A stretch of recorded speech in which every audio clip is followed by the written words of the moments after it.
Olá! Hoje a gente vai fundo numa das histórias mais intrigantes de Jesus, a parábola do trigo e do joio. E para desvendar esse mistério, vamos nos basear num estudo bíblico incrível da live Segundo o Espírito da Verdade do Evangelho, lá da Deus e Nós Igreja Online, com a pastora Sandra Ribeiro e o irmão Vinícius. Vamos nessa? Deus e Nós apresenta Proclamação às Nações. A gente começar nossa conversa, olha só esse versículo de Gálatas. Os que pertencem a Cristo Jesus crucificaram a carne. Uau! Isso já nos dá a chave de tudo, né? Fala de uma separação, uma decisão que define quem realmente crê. E essa ideia é, assim, perfeitamente desenhada numa das parábolas mais famosas de Jesus. Ok, seção 1. O enigma das parábolas. A gente precisa entender primeiro por que Jesus falava desse jeito, sabe? Com enigmas. Porque o método que ele usava já era parte da mensagem. Fica essa pergunta, né? Por que será que Jesus, quando falava para a multidão, usava só parábolas? E a resposta que a gente encontra nas Escrituras é que, bom, isso não era por acaso, era totalmente intencional. Era uma maneira de cumprir o que já tinha sido dito e, ao mesmo tempo, de separar quem só estava ali de curioso e quem realmente queria segui-lo. E olha que interessante essa divisão. Para quem estava de fora, tudo é em parábolas. Mas para os discípulos, para eles, em particular, Jesus explicava tintim por tintim. Isso criava uma diferença muito clara, né? O que era um mistério para o grande público se tornava uma revelação, uma luz, para quem buscava ele de perto, em particular. Esse princípio, sabe, de que a revelação é para quem busca, isso é a chave para a gente entender o resto da história. E falando em jornada de descoberta, se esse tipo de conversa profunda sobre as escrituras faz sentido para quem está ouvindo, agora é uma ótima hora para se inscrever e acompanhar a gente. Assim, ninguém perde os próximos mergulhos que faremos. Bom, agora vamos ao que interessa. Decodificar a parábola que Jesus explicou só para os discípulos. Beleza, seção 2. Decodificando o campo de batalha. É aqui que a gente entende o que significa o trigo e o joio. O legal é que Jesus não deixou ninguém no escuro. Pelo contrário, ele deu a chave, o código para a gente entender cada pedacinho, cada símbolo dessa história. Primeiro de tudo, o semeador. Quem é ele? É o Filho do Homem, ou seja, o próprio Jesus. É ele quem está plantando a boa semente, quem dá o pontapé inicial na nova criação. E onde ele semeia?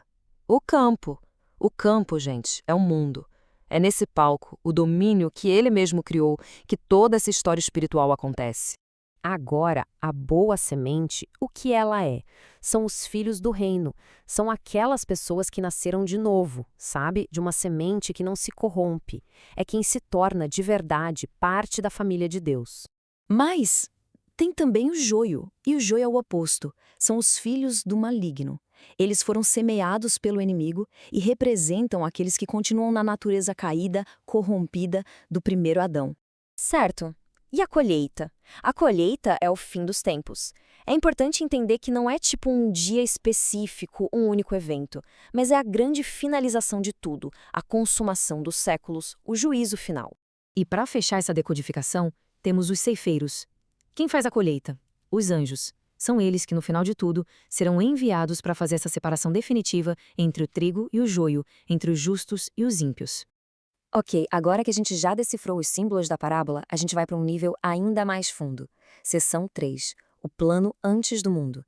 Jesus revela aqui que essa história toda não é um plano B, não é algo novo. É um segredo que estava guardado, oculto, desde o princípio de tudo.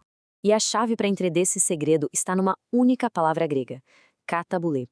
Normalmente a gente traduz como fundação do mundo, mas o sentido original é muito mais rico. Significa também eu lançar para baixo, como depositar uma semente. Percebe? A própria palavra para a criação do mundo já fala sobre semear.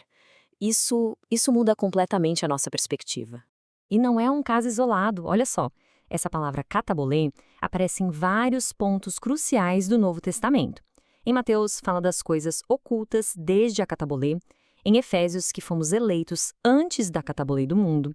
Em Pedro, que Cristo já era conhecido antes da katabolê.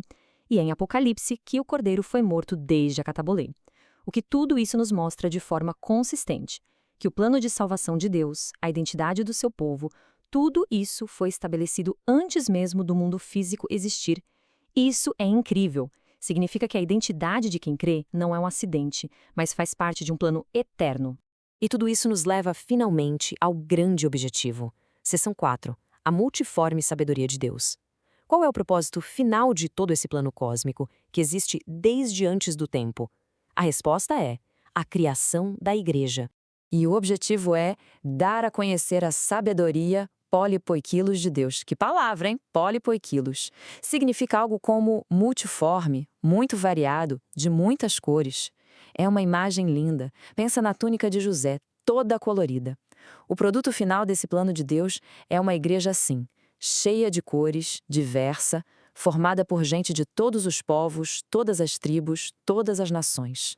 E a oração do apóstolo Paulo em Efésios parece que resume tudo isso, né? Experimentem a largura, testem seu comprimento, subam às alturas. É um chamado para a gente tentar compreender esse amor de Cristo que é imenso, multifacetado e que abale de todo esse plano eterno. Entender isso é mais do que só uma informação, é reconhecer um chamado que existe desde antes da fundação do mundo. E aí fica a reflexão pra gente, né? O que realmente significa viver, hoje, como parte desse mistério tão antigo que continua se revelando?